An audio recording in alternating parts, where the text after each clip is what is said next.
Hey, you ready? How's your Labor Day going? I mean, pretty good. Let me tell you, I started off mine Yeah. with Krispy Kreme, and I tried that new Dr. Pepper flavored Welcome Back to Football Season donut. Why? Welcome back to Talking Story. My name is John Minton, and that is the boy mellow wonder bookman to my. himself. You're the mellow yellow guy. Yeah, you're the one that's on. Yeah, Dr. I Pepper gotta over hydrate. I gotta hydrate. But more energy. Gatorade. That's electrolytes. Let me tell you, that Dr. Pepper Welcome Back to Football Season donut from Krispy Kreme was so amazing. I have to hydrate. That's what's going on. Okay, sure. That's what's going on. Hey, that is the boy wonder to my booktube Batman, my literary wingman, Brian at Belltube. Come on. No, I'm not. You don't do characters. No, I had to shout him out because he gave us such a nice tweet. That was unbelievable. He is one of the nicest people in the world. That's the only kind of people we've met here on BookTube is the nice people in the world. That is true. Speaking of the nicest people we've met in the world, one of the nicest people in the world reached out to me, and hey, we're going to start a huge read-along January 2025. We are starting Janny Wirtz's magnum opus, War of Light and Shadows. That's Curse right. of the Mistwraith. Book 1 starts in January. Janny reached out to me today and said, hey, if you have anyone kind of watching or listening to Talking Story in the UK, and they read ebooks and they want to join the read-along, and they use Apple Books for their ebooks, go to Apple Books. She thinks until August 8th, they can get the first book, Curse of the Mistwraith, absolutely free. Wow, really? She thinks it's only in the UK for Apple Books. Book 1, War of Light and Shadow, Curse of the Mistwraith, should be free. So if you're in the UK and you're checking out Talking Story, you should have no reason not to join us in January for this read-along. Man, even if they're not doing the read-along, that's worth it. Oh, grab that book. Yeah, Come on. You got to free. grab that. From what I hear, one of the most amazing fantasy series all time. Book 1, jump in for free. Can't get better than that. Unbelievable. Thank you so much, Janny, for reaching out and letting us know. So, hey, speaking of books and big stacks of books, I got a big stack of book here. This is everything we read. Can you see it? I tried to push it. No, it is well in the frame. Oh, well. I can't see the titles, but I can see the stack. Okay, all right. I'm not good at this. This is everything I read in the month of August. It looks like a lot. And I'm going to take my time going through it, because at the end of this, I have to pick my book of the month, and it's going to be even more of a struggle than that normally is for me. I notice you're not wearing a tie. I can't do it. I can't cheat. I had It's a way not cheating. It's a defined rule. People gave you an out, and you're just not taking it. I have to. I've got to pick. All right. I've got to make this BookTube Sophie's Choice and pick, and I'm not happy about it. But let's start right here. I started the month off. Look, we're doing our Bound and Broken read-along with Mike from Mike's Book Reviews, Dr. Philip Chase, Best of Fantasy, and Christopher Navo, Next Chapter. We're all getting together once a month and talking about what's going on. We're going to talk about The Exile this month over on Christopher Navo's channel. That is coming up this month. We'll let everyone know when that's going to happen. And this is what I read this month. And I got to say, this is my favorite one so far. Really?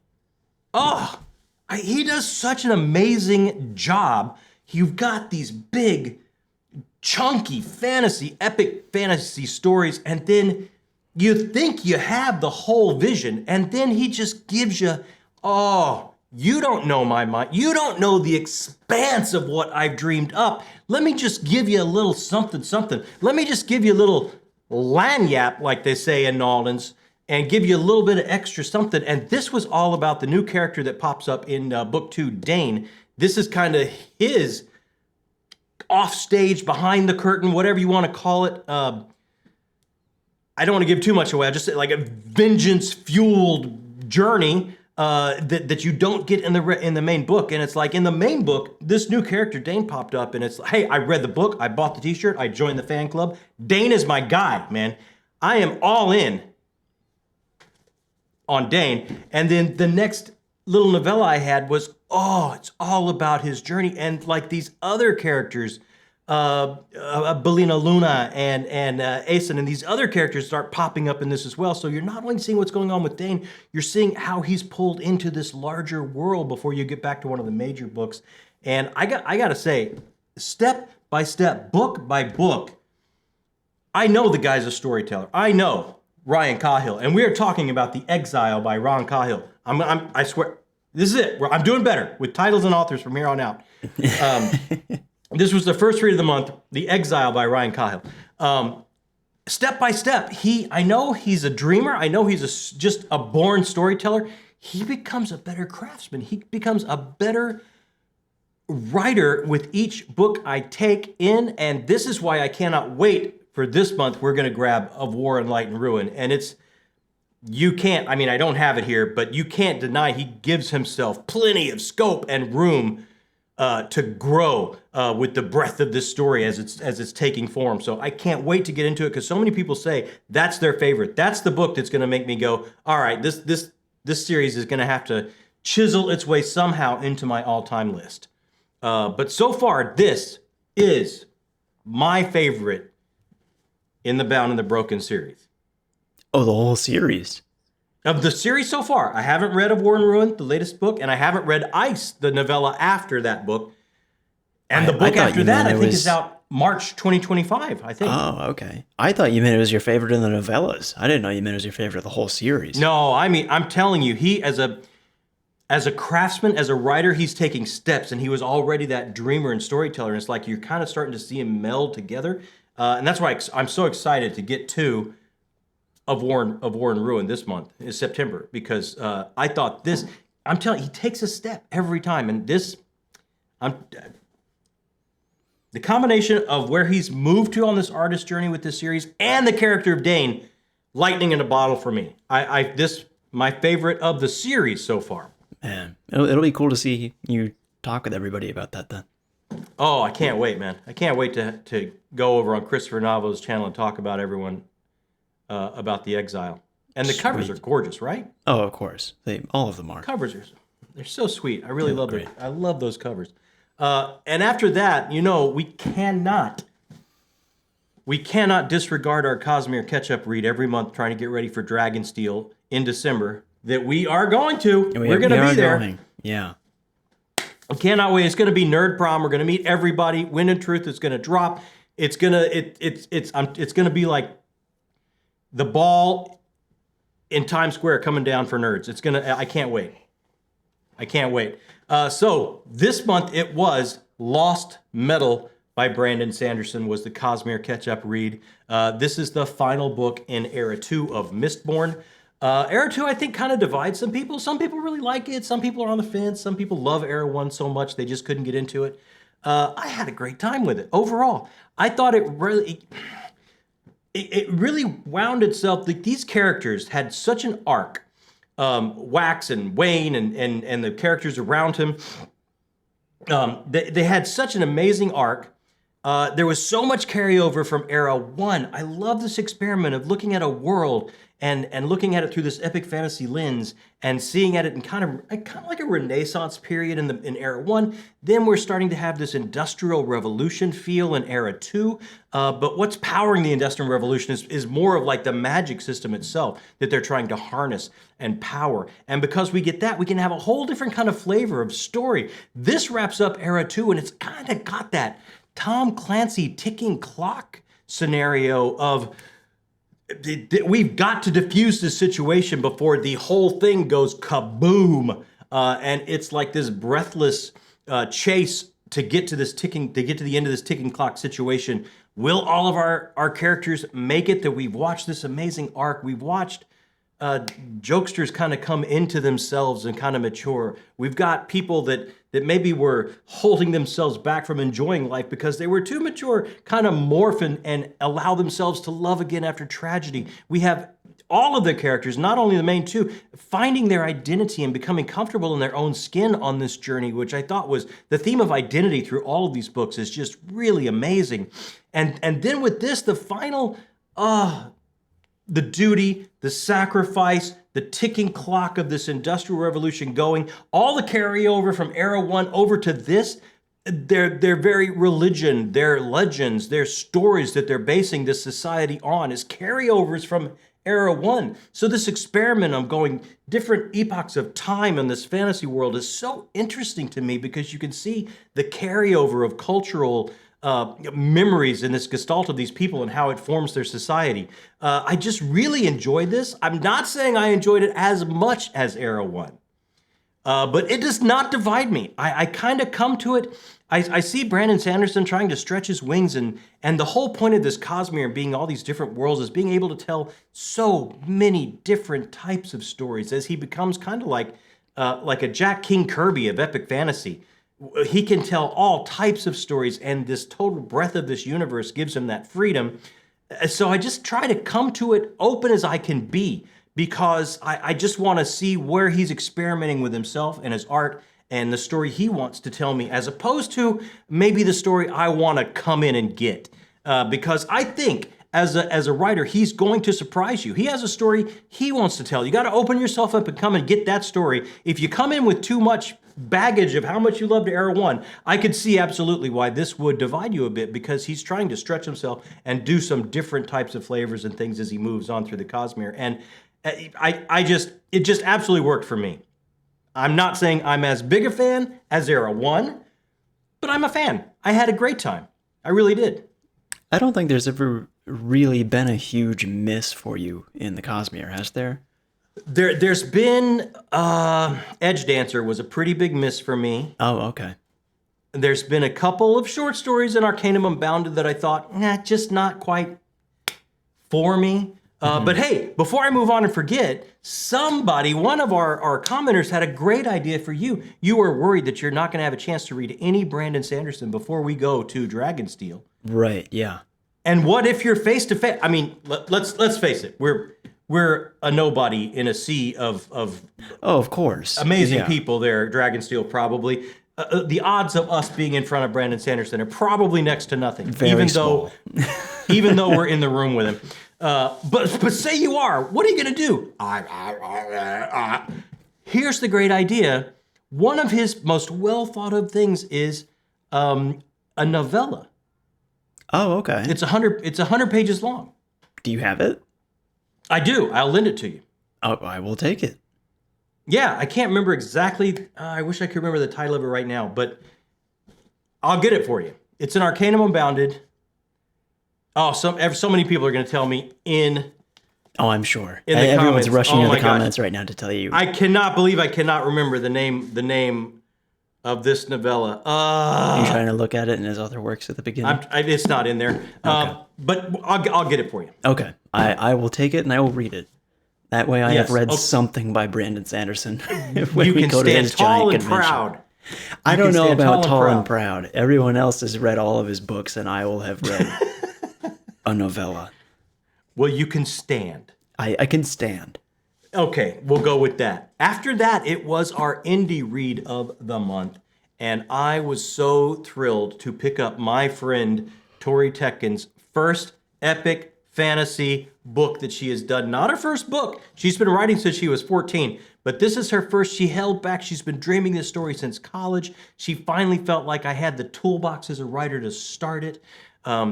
She started dreaming a little bit of a different time period than when she even started dreaming it back in college, and she jumped in with both feet. And I'm talking about The Bloodstones by Tori Tekken. This is the first book of the Legend of the Bruhai, which is her epic fantasy series. And wow, it's a special moment. It's a special something when you pick up an indie book, just anyway, because it's such an amazing movement. But when you pick up something that, hey, you know what, man, my friend wrote this. Let's see what my friend has to say. And you come back and it looks like you took a long, long drive through the countryside in a convertible with the top down, because your hair is just full on blown back from your noggin. That's what she did with me. I'm telling you guys right now, if you've never read indie, if you love epic fantasy, if you like Asian-influenced epic fantasy, if you love coming of age, if you love dark academia, if you love amazing character arcs, that every motivation and every moment that spikes with these moments of huge set piece drama and action, and every one of them is earned. Every time a character has to bring himself up to what the history of this world is claiming their destiny must do, and what toll does it take on them? How do they move forward after that? What kind of baggage do they carry after that? Violence is not just an afterthought, an easy thing here. Everything takes a toll.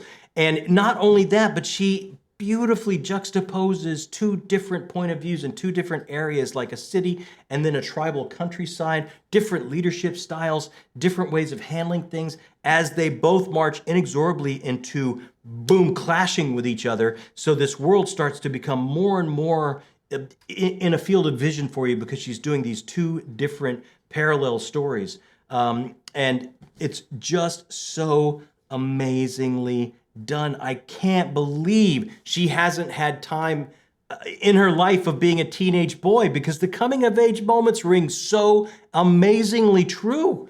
And it takes no prisoners.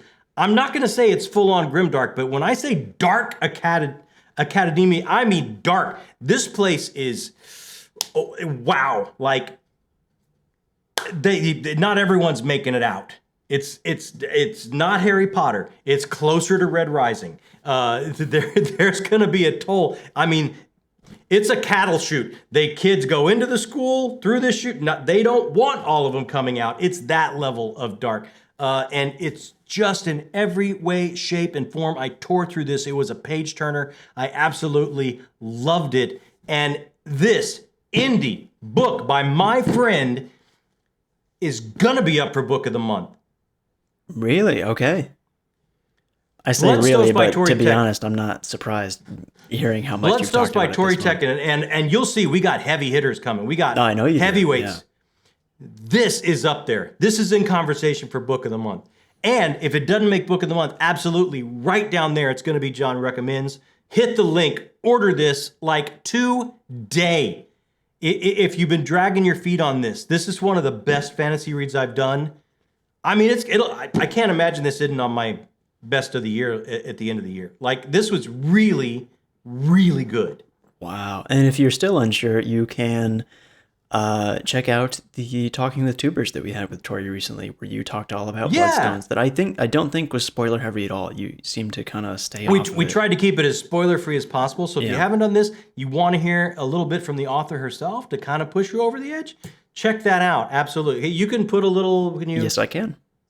You can fly a thing. I'll remember to do it this time, I promise. Because sometimes you make me do this, and I'm looking like, I'm playing with paper airplanes, and you don't do anything. Yeah, as much as I would like to say it's on purpose to make you look stupid, I just forgot. I don't need any help. You don't have to work at that. You do. I'm gonna look, I'm gonna cross that finish line without you. Oh, and looking stupid? Then yes. Yeah, I don't need you don't need to hand me water at the way station to get me across the finish line of looking stupid. I'm gonna be there. You'll be just fine. I will absolutely be just fine. So,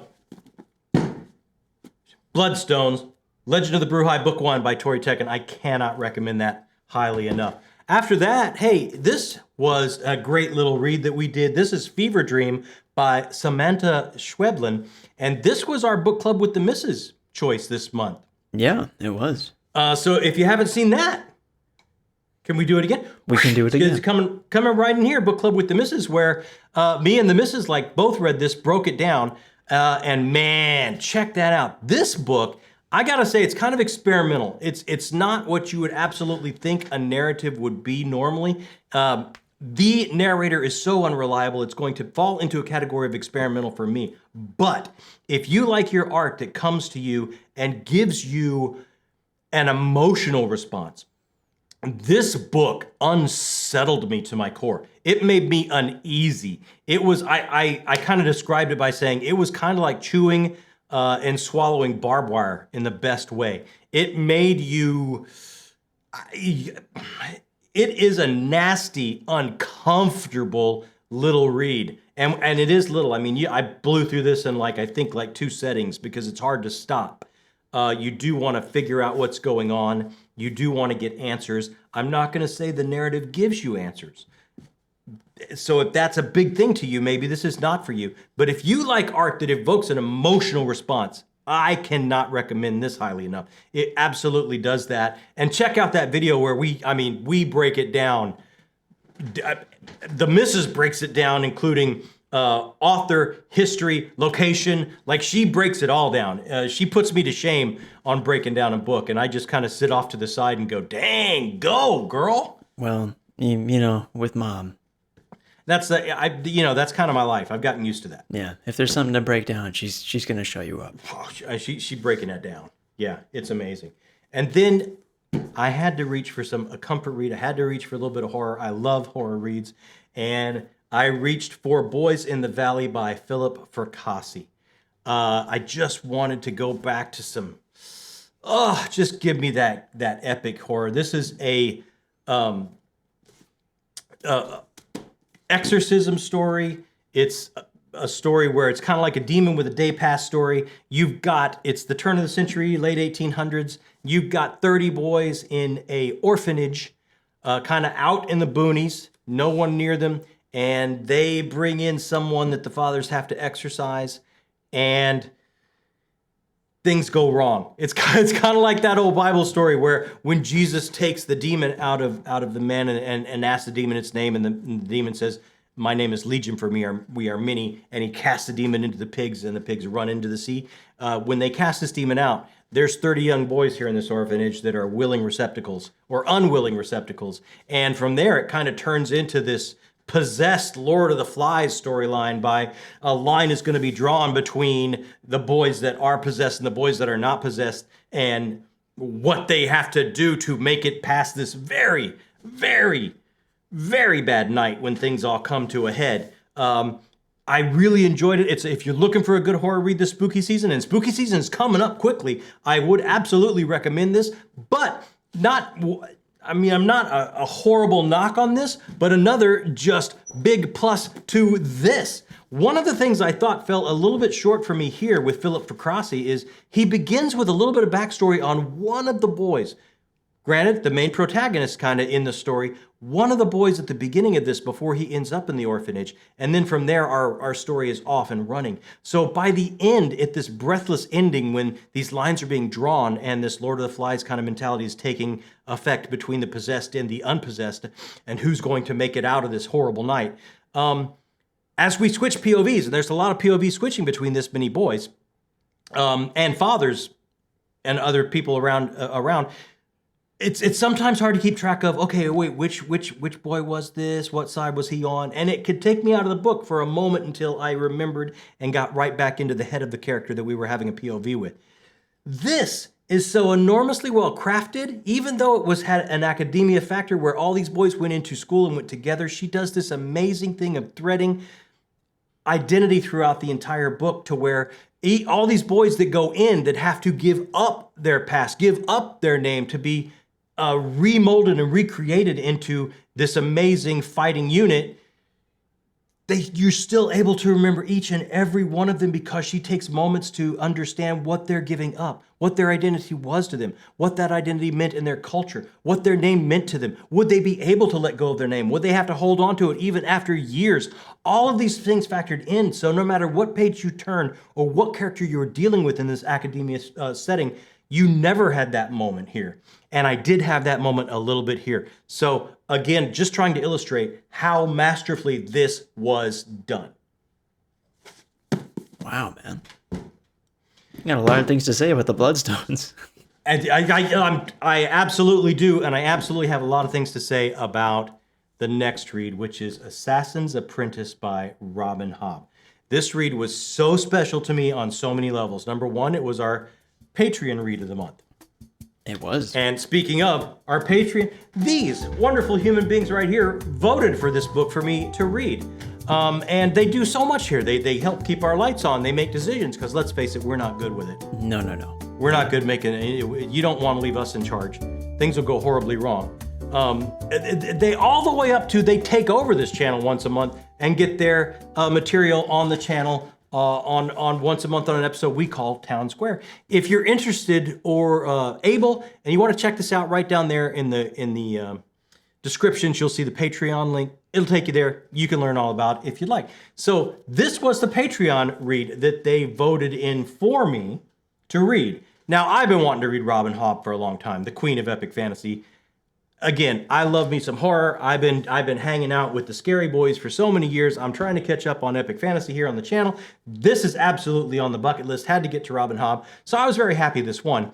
On top of that, one of our big friends of the channel here, wanted to remain anonymous. I'm not going to say the name, but he sent these books to me. The first trilogy in the realm of the Elderlings, the Farseer trilogy, he sent to me. He traveled with these books. They're his favorite books in the world. He traveled with them as a United States service person all over the Middle East. Read them over and over again. They kept him going. He came back, discovered the channel, and wanted me to have them. So right there already, just holding these, it's hard not to remember where this gift of a story, where it has been and where it came from. So already going in, huge. Just big magic for me holding this book and getting to Robin Hobb and reading this book. And now let's get to the actual contents of Assassin's Apprentice by the queen herself, Robin Hobb. Wow. This is a work of art. This is a master crafting. This is just this. There's moments in art, and this can be a piece of art you're looking at, visual medium, visual storytelling like television or film. In this case, it was prose. There's moments when you do read something that you connect with on such a visceral level that the characters not only start to inhabit your very soul, you start to identify your very soul as them, and you start to remember your own life journey as you're reading through theirs. She starts with very tried and true epic fantasy tropes of a bastard of the aristocracy being dropped off at the castle. You take care of him, we can't. You know, that kind of thing. How's he going to fit in? What's going to happen?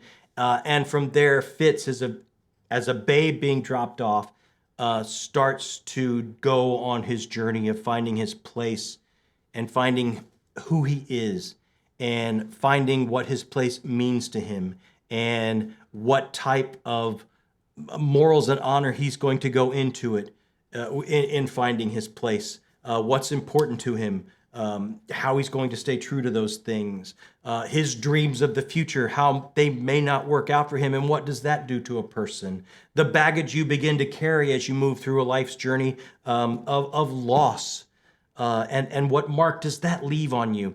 And as I'm reading this, and the words are so, I'm not saying it's purple prose. I'm not saying there's any moment in time where you have to go, oh, wow, that's really poetic.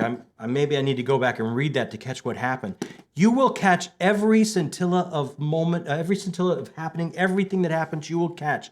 It is just mainlined right into your brain. Somehow she walks this tightrope of beautiful language and at the same time 100% accessible to where it just takes over your brain and cascades these images across your inner eye to where you see everything happening and you feel everything happening.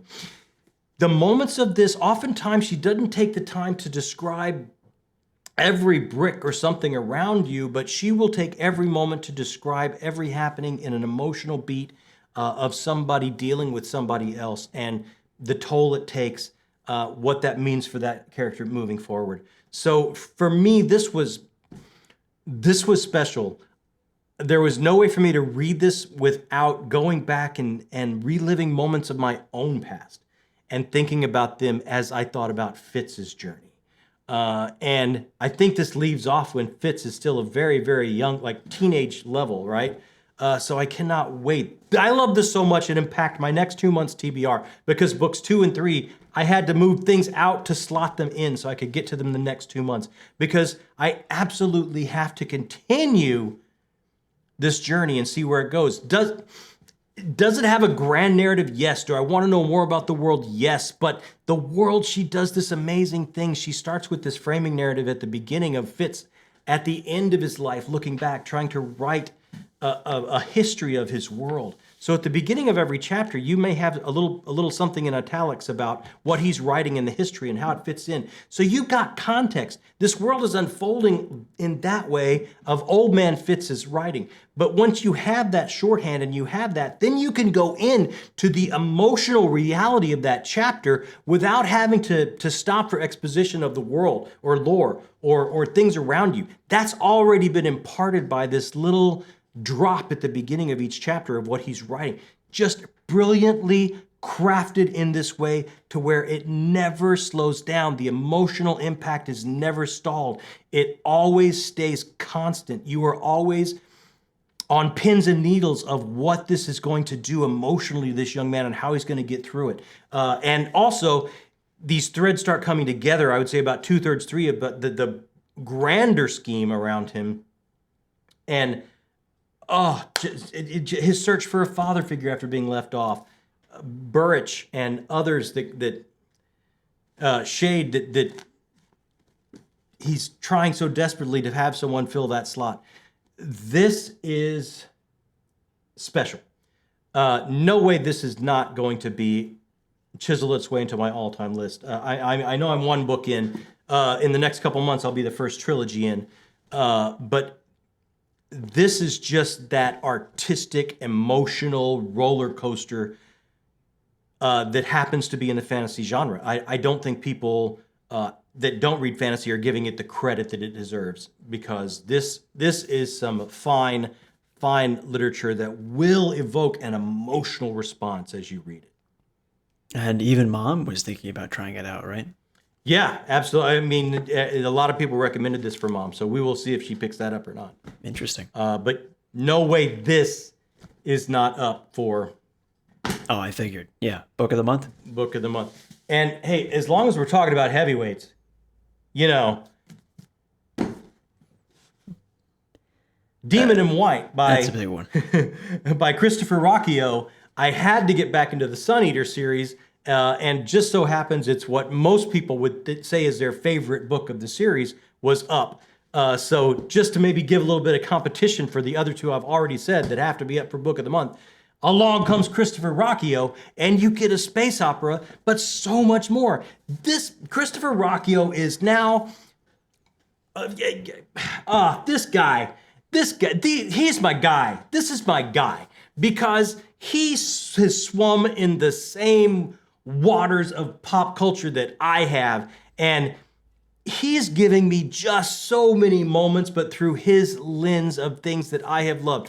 I have loved Ridley Scott's Blade Runner. I have loved James Cameron's Aliens. I have loved Frank Herbert's Dune. I have loved J.R.R. Tolkien's Lord of the Rings. I have loved George R.R. Martin's Game of Thrones.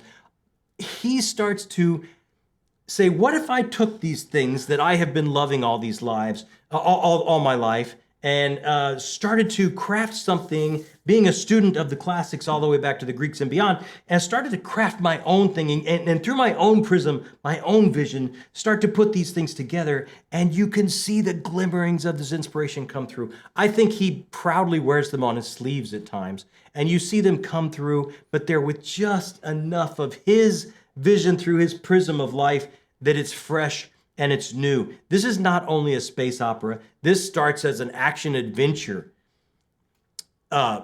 military space opera in the beginning. It shifts to high political court intrigue, like in a fantasy epic after that. Then it goes to like a mystery of unraveling of what's really been going on behind the stage, where these characters have been strutting and fretting all this time to figure out what's going on with them.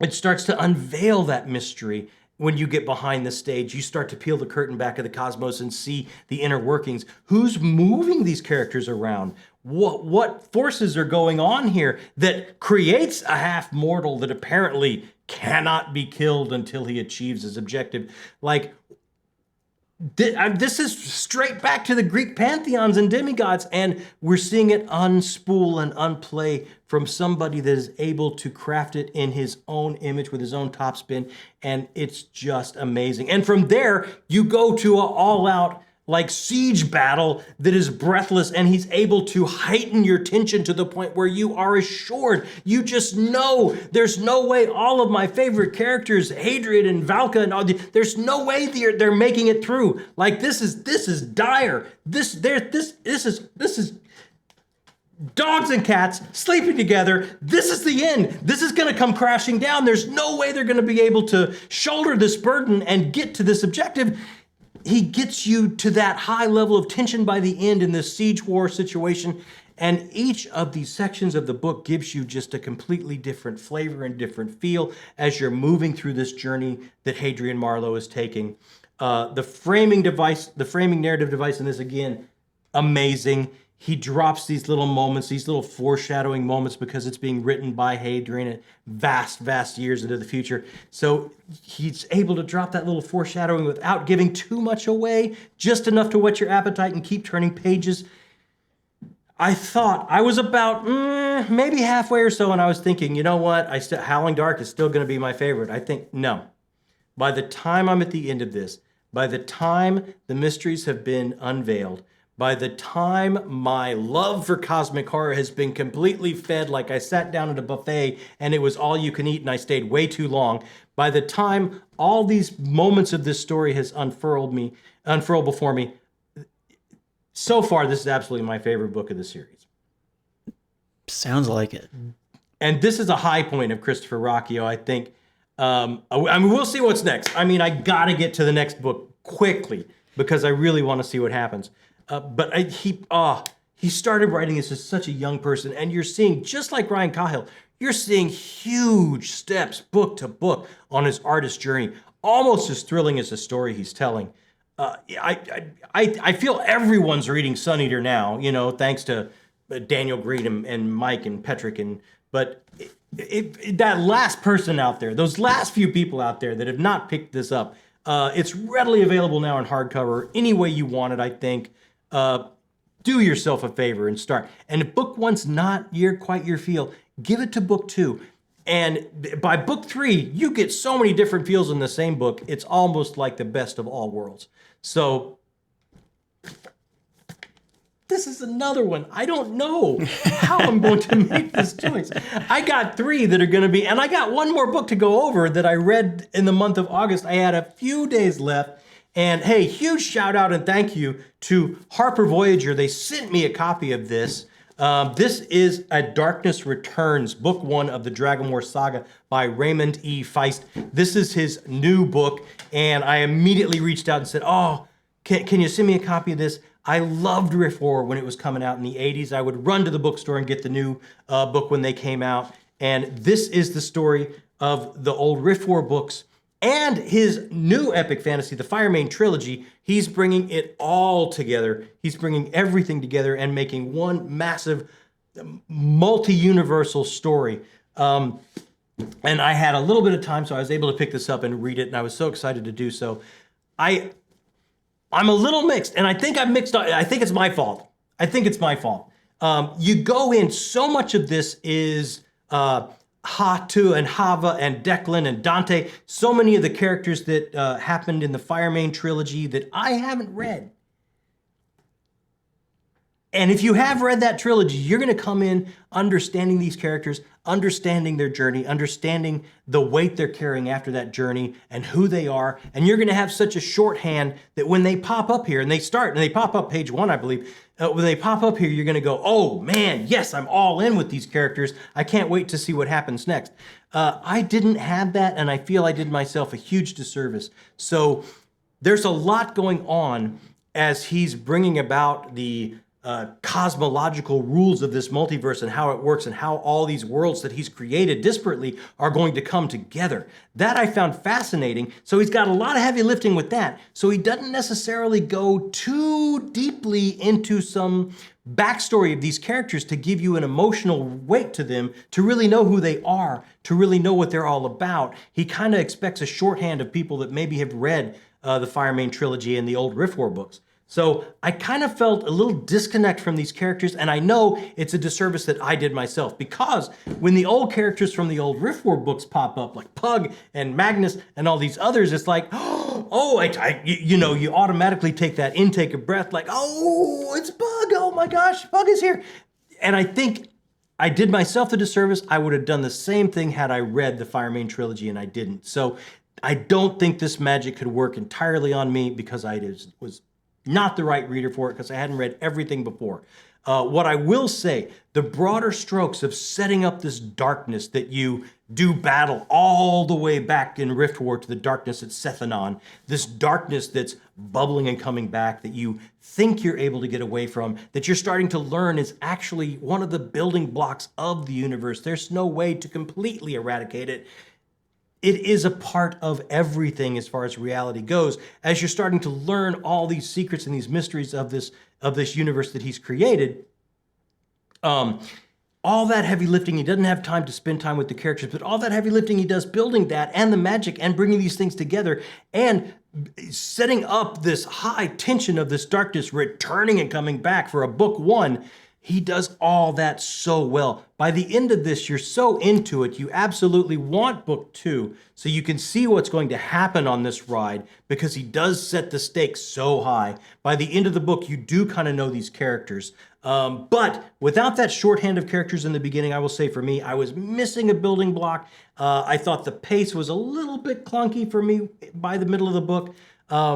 But overall, I would absolutely pick up book two. And not only that, I will try and read the Fire Main trilogy before book two comes out, because I think I'm doing myself a disservice by not getting all of the story before I jump into this one with 2 feet. So this was not up for book of the month. This is not. Okay. So then this is not. So I've got, Demon in look, White. I've got enough. I've got enough. I know you've in got a way, enough. Luckily, I didn't love all of this as much as I did love all of A Demon in White.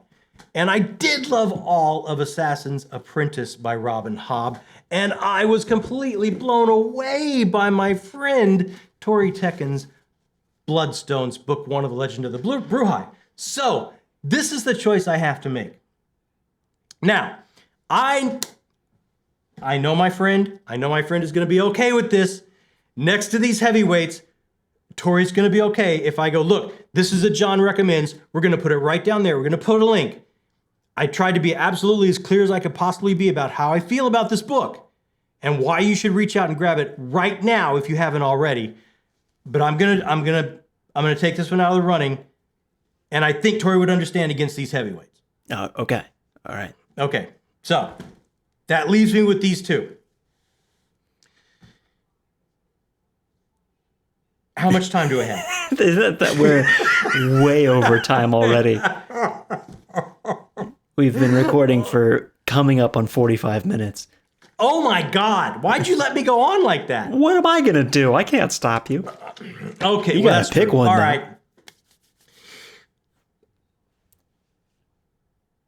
I'm going to pick Assassin's Apprentice. Really? I thought you were going to go Rockio. Okay. I was wrong. And let me tell you, I'm going to explain why. Okay. I'm absolutely going to, and this is just me. Like, both of these are heavyweights. Both of these are, I feel, five star, one amazing reads.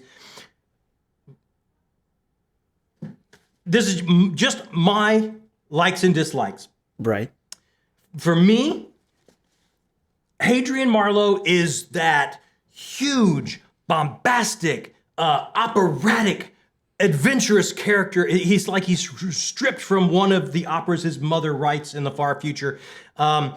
He's the half mortal. He's so melodramatic, so over the top by this book. And he should think of himself as that way, because forces are moving him all over the board, because he is the shortest path from A to B to these godlike figures achieving their goal. So if that's you on the physical plane, on this stage of humanity, how could you not think of yourself as enormously important and this huge romantic lead figure in this space opera that's going on around you? But because of that larger than life, melodramatic, grand, sweeping, operatic type of character he is, I can't quite connect and be a part of and feel I understand every in and out as I can a real character that lives and breathes the same air and world kind of I do, sees the world like I do, has emotional impacts from the world like I do, has experiences like I do, is rocked by those experiences like I have been, lives almost a beautifully paced at the speed of life accounting of a young man's life that I so connected to. So because I connect to it, because he's not this romantic, grand sweeping figure, he was so much more real to me. I'm going with Assassin's Apprentice by Robin Hobb. The anonymous person who sent you that book would be very proud. I did. That is not why I'm picking it. I'm picking it strictly because of how much I know, but it's a cool moment. Yeah, it truly is. So wow, we've gone on so long. You guys, I hope you had a wonderful month. If you had a wonderful month, please let me know about it. We love comments here. I'm going to answer them as quickly as possible. That's the whole reason we started this channel, was to talk to you about books and the books we love and the kind of books that we love together. While you're down there, hit that thumbs up button. It helps us grow. It helps us reach more people. It helps us do everything a little bit easier here on the channel. It's a great way to support the channel. If you don't normally do it, it takes no time and it's easy to do. And also, taking no time and easy to do. Boop! That little subscription button down there. Hey, maybe you haven't been here before. Maybe you just wanted to see what this guy read this past month, or you've been here a time or two and you haven't quite subscribed yet. Takes no time at all. Boop, hit that button. It's a microsecond, and you can hang out with us all the time, and we can talk books over and over again, and it's kind of a really cool thing to do. And you know what? There's a whole team of people out there. I'm not aware of this. I don't know what you're talking about. There is a whole team of people out there that will say, when you do that, it's the same kind of tingle as trying that new Dr. Pepper donut from Krispy Kreme. It's going to give you a tingle. You know, there's a team. I think we have a lot of people that subscribe and watch the channel that are way smarter than we do. From what I've heard, there are some that even have a PhD. I would like to see someone do a scientific study on if this is true or not. Oh, I'm going to make that happen. Jake Rebert is getting his PhD now. Maybe he can. Yeah, maybe well, there's a couple. One like works in nuclear physics, and he said the tingle is real. You need to accept the science. But it's not proven. I've seen no scientific data. It's proven. I need a peer-reviewed article. It's gonna happen. I'll review it. I'm up here and I'll review it. Hey, let me know what your book of the month was. I can't wait to hear. I know we've been going on forever, so we're just going to go. If you've been here this long to see what we read this past month, your book, people, and in my book, that makes you the best people. My name is John Minton. That is... my name is Jakob Minton, and I read Slate House, by the way. So that would be your book of the month. That was my book of the month. Because it was the only book I read. Was there a lot of competition for it? Oh, yeah. No, I'll have to break the tie out. I don't know how I can pick. Yeah, Slate House or Slate House. Yeah. That's all I got. It was great. I recommend it. Don't start the series with that. Not a series, but I've talked about it in other videos. It's not important. We've been going on for too long. Yeah, we absolutely have. I've lost the power of language. That you're having a sugar crash from your Dr. Pepper donut. I probably need a nap. I need a juice box and a nap. It's time for John to go to night-night. Yeah, John's going to go night-night. John needs night-night.